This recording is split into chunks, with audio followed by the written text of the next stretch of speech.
আসসালামু আলাইকুম রহমতুল্লাহ। 9 ফেব্রুয়ারি 24। বাস্তবতার নিরিখে বিএনপি ধীরে ধীরে এসব কী করছে, যেভাবে জামাত অলরেডি সফল, 4 কারণে বিএনপি ধীরে চলছে। বিএনপির শীর্ষ নেতারা উল্লেখযোগ্য সংখ্যক মুক্তি পাচ্ছে না, কিন্তু জামাত নেতারা মুক্তি পেতে শুরু করছে এবং আমিরে জামাতও অতি শীঘ্রই মুক্তি পাবেন বলে আমরা বিশ্বস্ত সূত্রে জানতে পেরেছি। তার মামলার গতিবিধি থেকে শুরু করে সরকারের মোটিভ সবগুলো থেকে মোটামুটি ক্লিয়ার। এর মানে জামাতের গুরুত্বপূর্ণ নেতাদের মধ্যে কেউ আপাতত জেলে থাকছে না। তো কীভাবে জামাত সফল হলো আর বিএনপি যে কারণে বর্তমান সময়ে ধীরে চলছে, 4টা কারণের কথা আমি বলছি একটা গণমাধ্যমের রেফারেন্স দিয়ে। সেই 4 কারণের মধ্যে তাদের নেতাদের মুক্ত করতে না পারা একটা কারণ। তাহলে জামাত থেকে তারা কোনো শিক্ষা নিতে পারে কিনা, অথবা কোনো কিছু এখানে ব্যতিক্রম আছে কিনা, একটু আমরা খোঁজ খবর নেওয়ার চেষ্টা করব। দর্শক, কালবেলা রিপোর্ট করেছে 4 কারণে বিএনপি ধীরে চলছে তাদের এক দফার আন্দোলনে।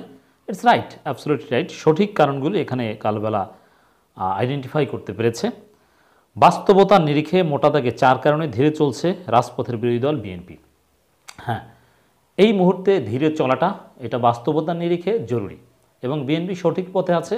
বিএনপির কৌশল, প্রায়োরিটি এবং যে কারণ 4টাকে তারা বিবেচনা নিয়েছে এটা সম্পূর্ণ যৌক্তিক বলে আমরা মনে করি। এগুলো হচ্ছে এসএসসি পরীক্ষা, রোজা, মহাসচিব সহ শীর্ষ নেতাদের মুক্ত না হওয়া এবং স্থানীয় সরকার নির্বাচন। এই 4টাকেই গুরুত্ব দিয়ে আপাতত ধীরে চলাটা শতভাগ যৌক্তিক। স্থানীয় সরকার নির্বাচন সম্পর্কে আমরা আগেই বলেছি, বিএনপির উচিত এই নির্বাচনে অংশগ্রহণ করা, সেটা দলীয় প্রতীক হোক আর দলীয় প্রতীক ছাড়া হোক। জামাত ইসলামের উচিত ব্যাপকভাবে স্থানীয় সরকার নির্বাচনে অংশগ্রহণ করা।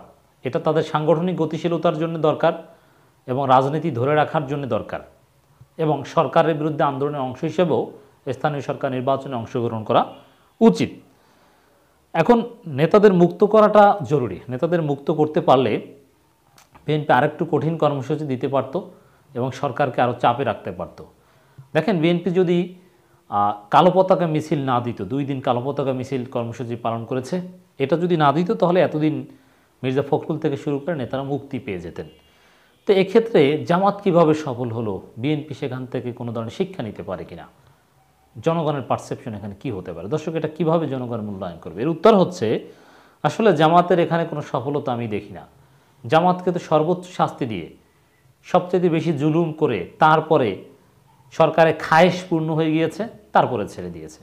সাপোজ আপনার যদি কারো প্রতি রাগ থাকে তাহলে আপনি কি করবেন? তাহলে রাগ দেখানোর তাকে ঠিকঠাক মতো মারা, থাপড়ানো, পেটানো ইত্যাদি ইত্যাদি। এখন সেটা যদি পূরণ হয়ে যায় তারপরে কি করবেন? ছেড়ে দিবেন। সাধারণভাবে রাগে তো কাউকে হত্যা করার মতো রাগ থাকে না। যদি হ্যাঁ হত্যা করার মতো রাগ থাকে তাহলে হত্যা করবেন, এই তো। তারপরে কি করবেন? হত্যা করার পর কি আবার মারবেন? না, ওইটাই তো শেষ। তো জামাতের ক্ষেত্রে যেটা হয়েছে, সরকারের যত রাগ ক্ষোভ আছে সব মিটিয়েছে, যত জুলুম আছে সব করা হয়ে গিয়েছে। তারপরে জুলুমের শেষ হয়েছে বলবো না, সরকারের রাগ ক্ষোভ মেটানো হয়ে গিয়েছে।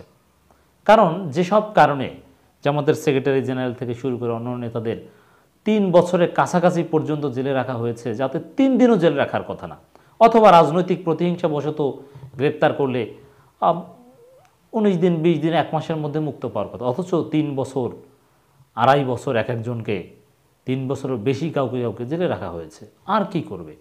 অতএব জামাতের সফলতাটা এখানে সফলতা বলবো না, এটা বলবো যে একেবারে সরকার তাদের খায়েশ পূরণ করে তারপরে আর তো কিছু করার নেই এই। আর বিএনপির সেক্ষেত্রে এখন পর্যন্ত ওইরকম হতাশ হওয়ার কিছু নেই। ওবায়দুল কাদের অলরেডি ইঙ্গিত দিয়েছে মুক্তি পাবেন।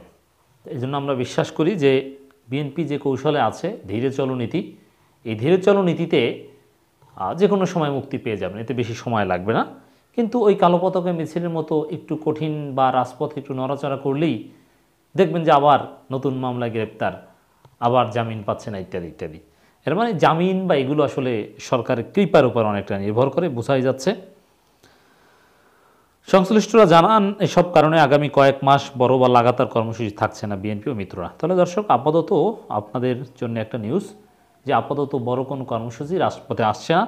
রাজনীতি বেশ কয়েক মাস যাবৎ ধীরে সুস্থে চলবে, পরিস্থিতি ঠান্ডা থাকবে।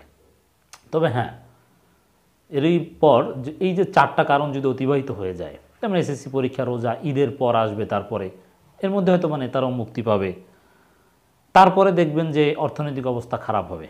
এই রমজানটা কোনো রকম সরকার নানানভাবে ভর্তুকি টর্তুকি দিয়ে জোড়াতালে দিয়ে অর্থনৈতিক অবস্থা মোটামুটি টিকিয়ে রাখবে, কিন্তু ঈদের পর আর কন্ট্রোল করতে পারবে না।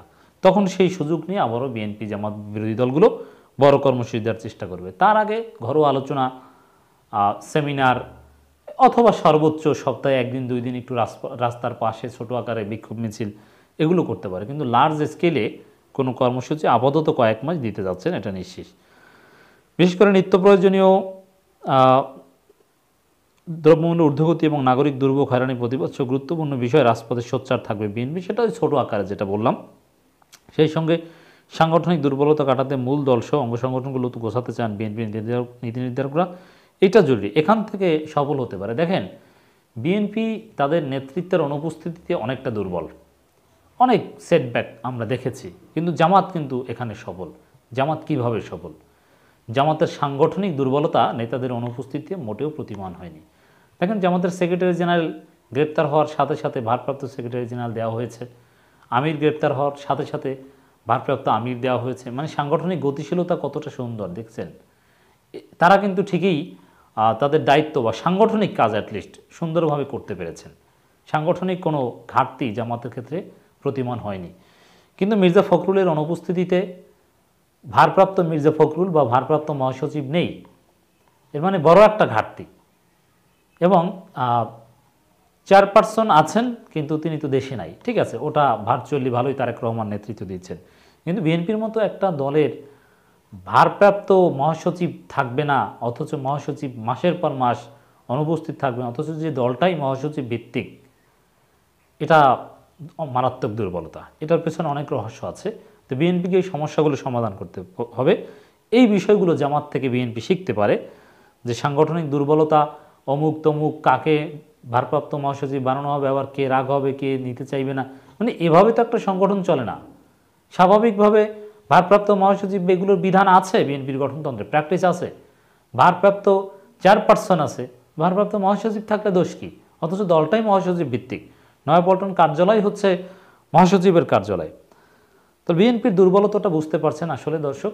আর জামাতের যে একটা সফলতা, সাংগঠনিক সফলতা, সাংগঠনিক দুর্বলতা কখনো সামনে না আসা, এ থেকে বিএনপি শিখতে পারে, সাথে সাথে ভারপ্রাপ্ত দেওয়া ইত্যাদি ইত্যাদি।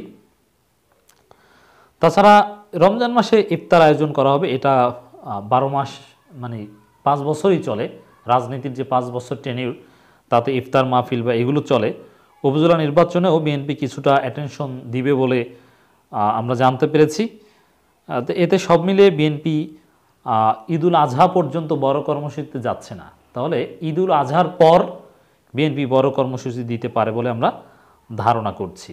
আর জামাতও কর্মসূচি পালনের দিক থেকে বিএনপিকে অনুসরণ করবে আপাতত।